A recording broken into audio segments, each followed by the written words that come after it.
বন্ধুরা এখন মোচাটা কাটা হয়ে গেছে, হালকা সিদ্ধ করে নিব। জল ঢেলে কষটা বেড়ে যাবে।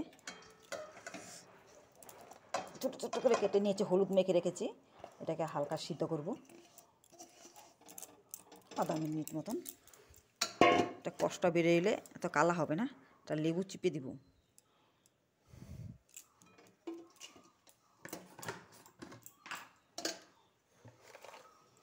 আর একটু নুন দিয়ে দিব, ঢেকে দিব 2 মিনিট মতন ঢেকে রাখবো। ভালো করে সিদ্ধ হইতে দিব, হালকা সিদ্ধ হইব। হালকা সিদ্ধ হয়ে গেছে, এখন এটা সেকে আনবো। কড়াইটা গরম হয়ে গেছে, তেল ঢালবো। মোচাটা সেকে নিচ্ছে এখন জলগুলো।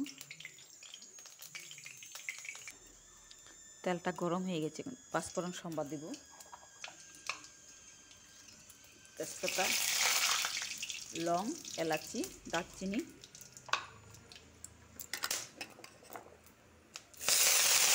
আলুটা ভালো করে ফ্রাই করে নিব, লাল লাল করে।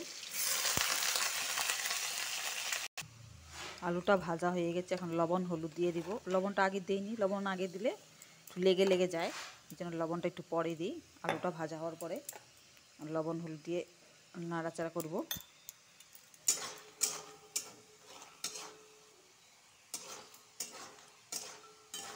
লবণ হলুদ দিয়ে নাড়াচাড়া করতেছি। এখন লবণ দিয়ে দিচ্ছি, লবণ হলুদ দিয়ে নাড়াচাড়া করবো এখন একটু ভালো করে। আলুটা ভাজা হয়ে গেছে, মোচাগুলো ঢেলে দিব।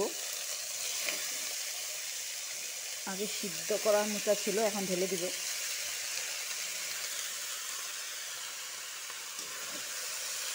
আলুর সাথে মোচাটা ভালো করে ফ্রাই করব।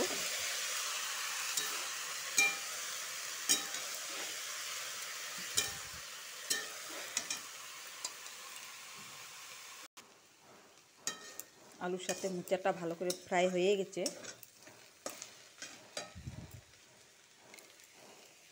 জিরা আর ধনার গুঁড়ো আর কাঁচা লঙ্কা পেস্ট ভালো করে ফ্রাই করবো এটার সাথে মশলাটা।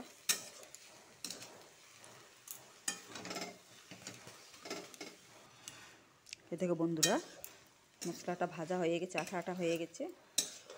মোচার তরকারি বানানোর থেকে বাসাতে অনেক কষ্ট।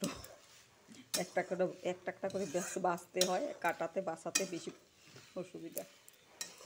বানানো তো হয়ে যায় বন্ধুরা, এইভাবে বানিয়ে খেলে অনেক ভালো লাগে। লাস্টে একটু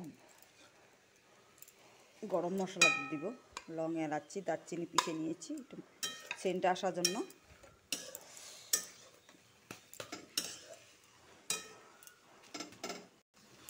নামানোর আগে গরম মশলাটা দিতে হয়, তবে গন্ধটা ভালো হয়।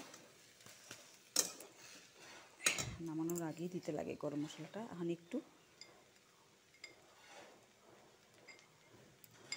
পরিমাণ মতো ঘি দিব। নামানোর আগে ঘিটা দিতে হয়। ঘিটা দিয়ে লাড়াচাড়া দিয়ে হয়ে গেছে বন্ধুরা, হয়ে গেছে বন্ধুরা। এখন নামাবো, গ্যাসটা বন্ধ করে দিয়েছি। রাতে রাতে